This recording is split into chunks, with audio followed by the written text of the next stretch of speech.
नमस्कार दोस्तों, स्वागत है आपका मेरे चैनल गोविंद गोपाल में फिर से एक बार। दोस्तों आज इस वीडियो में हम बात करेंगे शिक्षा मित्रों को लेकर ही, साथ ही बात करेंगे हम अपनी दो वीडियो के बारे में जिसमें हमने बताया था बारी बारी से कि शिक्षा मित्रों के लिए एक प्रस्ताव रखा गया था एक बैठक में कि शिक्षा मित्र जो टेट पास हैं उनको अन्य प्रांतों की भांति समान कार्य समान वेतन दिया जा सके और जो नहीं है उनको 5 वर्ष का टेट पास करने का अवसर दिया जा सके। जी हाँ, हम बात कर रहे हैं विनिमय समीक्षा समिति की बैठक के बारे में, जो हमने अपने एक वीडियो में बताया था कि जब ये बैठक हुई थी तो बिंदु नंबर 7 पर शिक्षा मित्रों के संबंध में ये लिखा हुआ था। इसको लेकर जब हमने वीडियो बनाई तो अन्य चैनल ने इसकी आलोचना की कि ये एक झूठी खबर है, अफवाह है और हम अफवाह फैला रहे हैं और ऐसी बैठक का कोई महत्व नहीं रहता है। ऐसी पता नहीं कितनी लाखों बैठकें हुई हैं, लेकिन शिक्षा मित्रों के बारे में कभी किसी ने कोई निर्णय नहीं लिया है। निर्णय नहीं आया, ये शिक्षा मित्रों का खराब नसीब है। लेकिन बैठकें होती हैं, किसी कार्य योजना के अंतर्गत होती हैं, उनके नियम होते हैं और ये समितियां व्यर्थ नहीं है। ये हम बात अपनी दूसरी वीडियो में बता चुके हैं कि इन समितियों का भी एक महत्व होता है। क्यों है, सारी बातें उस वीडियो में है। अगर आपने वीडियो नहीं देखी है तो हमारे चैनल पर जाके देख सकते हैं। लेकिन आज हम इस वीडियो में ये बता रहे हैं कि उसी बैठक की अब आगे की क्या कार्रवाई होने जा रही है।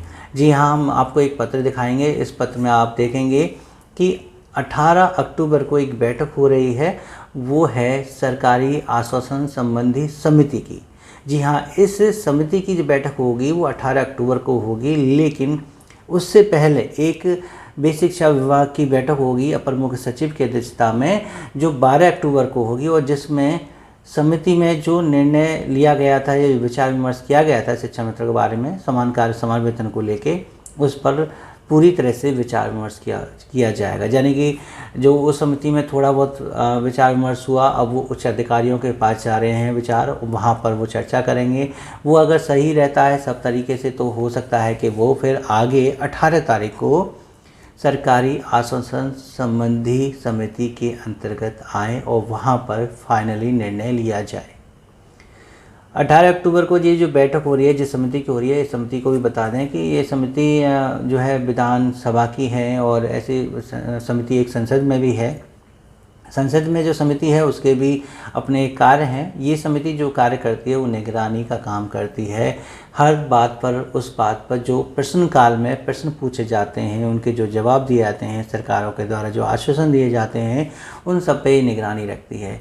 15 से ज़्यादा इसमें सदस्य नहीं होते हैं, 1 वर्ष का इसका कार्यकाल होता है और ये तय करती है कि जो भी आश्वासन सरकार के द्वारा दिया जा रहा है वो धरातल पर कितना क्रियान्वित हुआ है या नहीं हुआ है, क्या परेशानी है।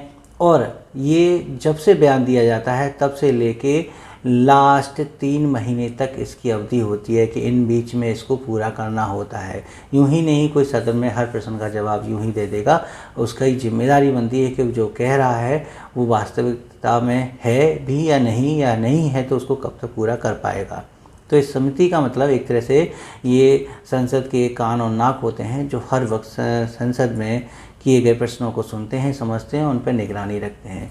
तो जब ये समिति है और इसके अंतर्गत सारे काम होते हैं तो सोचिए कि जब ये 18 तारीख को ये बैठक होगी, सरकारी आश्वासन संबंधी समिति की जो बैठक होगी, ये कितनी महत्वपूर्ण होगी।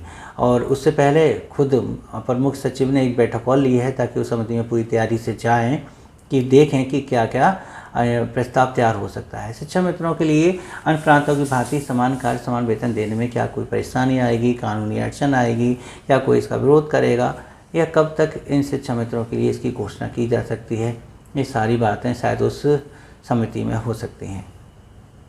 अब उस समिति के बाद यानी 18 अक्टूबर के बाद 19 अक्टूबर को अगर ऐसी कोई खबर नहीं आती है या उसके बाद नहीं आती है तो आप ये आरोप न लगाएं कि हमने जो कहा वो झूठ है। हम सिर्फ एक कार्यक्रम की रूपरेखा बता रहे हैं कि ऐसे ऐसे कार्यक्रम या तिथियां निर्धारित हैं इस बैठक के लिए।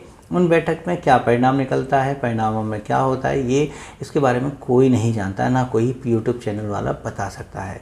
ये तो सिर्फ एक संभावना बताई जाती है कि ये घटना होने वाली है, लेकिन इस घटना के परिणाम कौन होंगे ये समय ही जानता है और कोई नहीं जानता।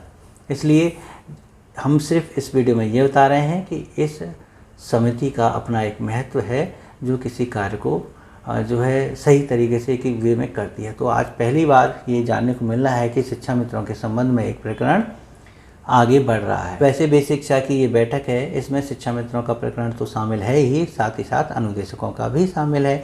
और अंतर्जनपदीय ट्रांसफ़र भी शामिल है। बहुत हैं, लेकिन कम से कम उसमें शिक्षा मित्र तो हैं।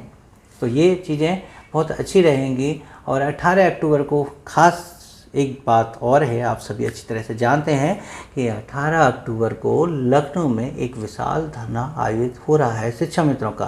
तो एक कोइंसिडेंट देखिए कि 18 अक्टूबर को एक बैठक विधान भवन के ही कक्ष में हो रही है, लखनऊ में ही, और वहीं दूसरी ओर इको गार्डन में शिक्षा मित्रों का एक विशाल जन समूह एकत्रित हो रहा है अपनी मांगों को लेके, आंदोलन को लेके।